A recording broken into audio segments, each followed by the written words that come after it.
Education के field से नहीं हूं। मैं एक कलाकार हूं, एक आर्टिस्ट हूं, एक क्रिएटिव इंसान हूं। और आप लोग बेहतर जानते हैं एजुकेशन के बारे में। इतने साल से आप एजुकेशन चला रहे हैं। पिछले कुछ साल से मेरा अनुभव हुआ है, चूंकि मैंने कुछ फिल्में की हैं। एक फिल्म थी तारे ज़मीं पर, और अभी हाल ही में मेरी जो फिल्म आई है 3 इडियट्स, ये दोनों फिल्में एजुकेशन के टॉपिक पर हैं। तो लिहाजा मैं इस वजह से मैंने काफी रिसर्च की एजुकेशन के ऊपर, और कुछ चीजें मेरे सामने आई हैं और वो चीजें मैं आपके सामने रखना चाह रहा हूं। आज यहां पेरेंट्स हैं, एजुकेटर्स हैं, टीचर्स हैं, बच्चे भी हैं। हो सकता है पता नहीं मैं कितना सही बोल रहा हूं, गलत बोल रहा हूं, लेकिन मेरे कुछ विचार हैं जो मैं आपके सामने रखना चाहूंगा एजुकेशन से जो जिनका संबंध है। और वो ये कि सबसे पहले तो हर बच्चा खास होता है। ये मैंने डिस्कवर किया अपने रिसर्च में। हर बच्चा खास होता है।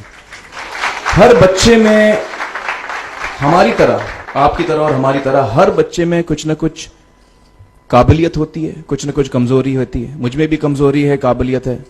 आप में भी कुछ ना कुछ काबिलियत और कमजोरी है, और हर बच्चे में कुछ ना कुछ कमजोरी और काबिलियत होती है। और हमें as parents, as elders, as education system, हमें हर बच्चे की खासियत को पहचानना है, उससे मदद करनी है।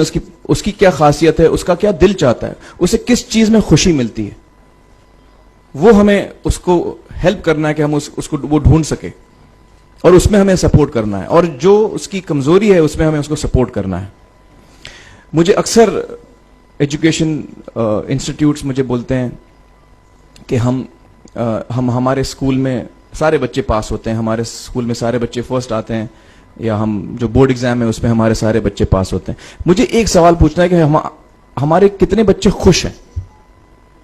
सबसे बड़ा सवाल मेरा यह है, how many of our children are happy? और वो जो हैप्पीनेस कोशेंट है ना, वो मेरे लिए सबसे अहम है।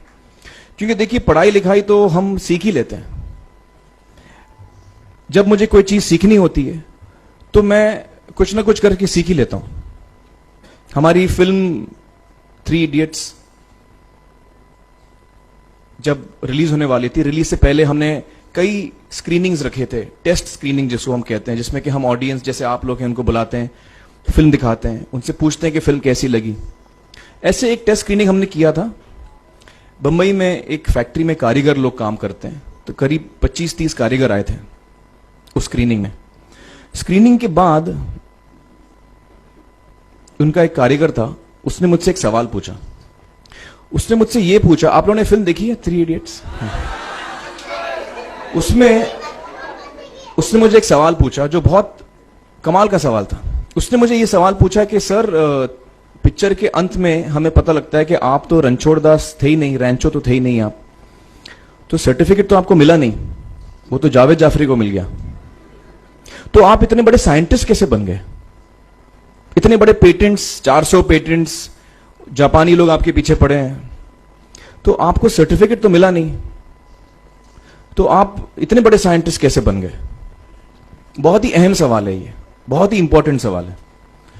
और ये जो मुद्दा है उसके हार्ट में जाता है ये, कि जब मैं एग्जाम के लिए रट के जवाब देता हूं और वो जवाब में मुझे नंबर मिलते हैं और मैं पास हो जाता हूं, तो मेरे हाथ में एक पर्चा आता है जो मुझे कहता है कि मैं पढ़ा लिखा हूं। लेकिन वाकई में पढ़ा लिखा हूं या नहीं, ये अभी तक हमको श्योर मालूम नहीं है। लेकिन जब आप नॉलेज चाहते हैं कि आपको मिले, विद्या मिले आपको, तो फिर वो कागज का मायने कुछ होता नहीं है।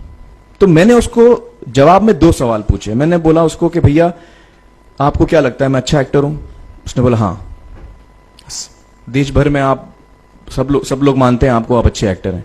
मैंने उससे कहा कि भैया, मेरे पास कोई सर्टिफिकेट नहीं है जो कहता है कि मैं अच्छा एक्टर हूं। मेरे पास कोई कागज नहीं है जो मुझे बोलता है कि मैं अच्छा एक्टर हूं। मैंने फिर उससे एक सवाल पूछा कि मैंने सुना आप बहुत अच्छे कटर हैं, आपके जो बॉस मुझे बताते हैं कि आप उनके मेन कटर हैं और आपकी बड़ी इज्जत करते हैं वो। आपके पास कोई पर्चा है, सर्टिफिकेट है जो मुझे बताता है कि आप कटर हो? उसने बोला नहीं सर। तो मैंने बोला आपका जवाब आपको इधर ही मिल गया। Education is beyond marks, education is beyond grades, education is what you learn.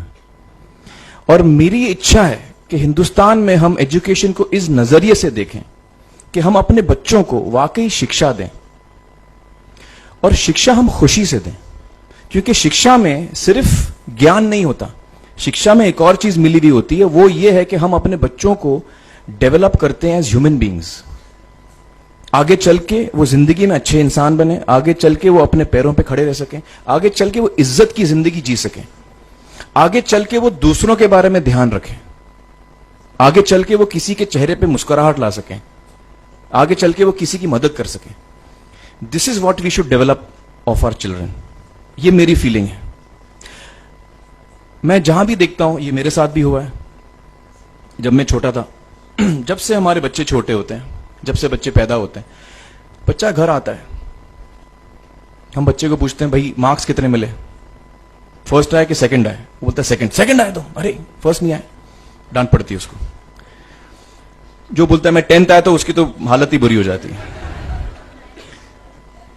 बच्चे को लगता है यार ये फर्स्ट आना बड़ा जरूरी है। उसको रेस में हम पूछते हैं तुम रेस में फर्स्ट आए कि सेकंड आए? में हम उसको बचपन से, जब से वो केजी लोअर केजी में होता है, जब लोअर केजी में रेस होती है, चमचा मुंह में लगा के उसमें नींबू डाल के भागते हैं। उसमें भी हम बच्चे को पूछते हैं अरे मेरा बेटा फर्स्ट आएगा, लाओ बेटा मेरा फर्स्ट आना। मतलब पेरेंट्स चिल्ला रहे हैं बेटा भागो, मतलब नींबू लेके भागो। तो उसमें होता क्या है कि बच्चे को लगता है कि यार ये बड़ा जरूरी है। मेरे पेरेंट्स को हमेशा, मेरे पेरेंट्स मुझे एक ही सवाल पूछते हैं, मैं फर्स्ट आया कि नहीं। उसके जहन में ये बात बैठ जाती है कि मेरे को अव्वल आना है, मेरे को कंपीट करना है, मेरे को बाकी लोग से आगे निकलना है। टीचर्स भी यही सवाल उसको पूछते हैं आमतौर पे। ये मेरे साथ हुआ है। होता क्या है कि जब वो बच्चा 21 साल का होता है तो वो बड़ा सेल्फिश हो जाता है, और उसको सेल्फिश हमने बनाया, हमारे सिस्टम ने बनाया। वो अपने बारे में सोचता है और किसी के बारे में नहीं सोचता, क्योंकि यही हमने उसको ट्रेन किया है बचपन से। बचपन से हमने उसको यही ट्रेन किया कि बेटा तुम पहले आना, बाकी सब लोग को भूल जाओ। तो जब वो नौजवान बनता है तो उसका नजरिया सोसाइटी की तरफ यही हो जाता है कि भैया मुझे आगे बढ़ना है, बाकी सब बाय हुक और by crook I must succeed, I don't care about anybody else. मेरा ये दिल कहता है, मेरा ये दिल चाहता है कि अगर हम जितने यहां पेरेंट्स हैं, एडल्ट्स हैं, यंगस्टर्स हैं जो कल जाके पेरेंट्स बनेंगे, अगर हम अपने बच्चों को ये सीख दें जब वो छोटे हैं, जब वो घर आए हम उसको ये सवाल पूछें, ये नहीं पूछें कि मार्क्स कितने मिले, उसको ये पूछें कि बेटा आज तुमने किसकी मदद की, आज तुमने किसके चेहरे पे मुस्कुराहट लाई। अगर हम उसको ये पूछें तो उसको ये लगेगा कि यार जरूरी ये है। मेरे पेरेंट्स मुझे हमेशा ये पूछते हैं, मार्क्स का तो कभी पूछते नहीं, वो मुझसे ये पूछते हैं कि भैया तुमने किसको हेल्प किया आज। तो हेल्प करना लोगों को, लोगों के बारे में सोचना, लोगों के चेहरे पे मुस्कुराहट लाना, ये मेरे पेरेंट्स के लिए बड़ा इंपॉर्टेंट है। साइकोलॉजिकली वो इस चीज के साथ बड़ा होगा। स्कूल वही जाएगा, पढ़ाई लिखाई वही करेगा, वो उसका नजरिया थोड़ा बदल जाएगा। जब वो बच्चा नौजवान बनेगा, 21 साल का होगा, और सारे बच्चे उस उम्र के जब 21 साल के होंगे, हमारी सोसाइटी चेंज हो जाएगी। क्योंकि तब हमारी सोसाइटी में ऐसे नौजवान होंगे जो खुद के बारे में नहीं सोच रहे, दूसरों के बारे में सोच रहे हैं। तो मुझे लगता है कि सबसे बड़ी चीज जो हमारे एजुकेशन सिस्टम में मैं देखना चाहूंगा, जो मैंने अपने स्कूल लाइफ में नहीं देखी, कि हमको ये अहमियत इस पे दी जा रही है कि हम अपने आसपास के बच्चों को कितना हेल्प कर रहे हैं। ये एक बहुत बड़ी तब्दीली अगर आ जाए तो मुझे लगता है कि हमारा देश बहुत सुधर सकता है, बहुत बदल सकता है।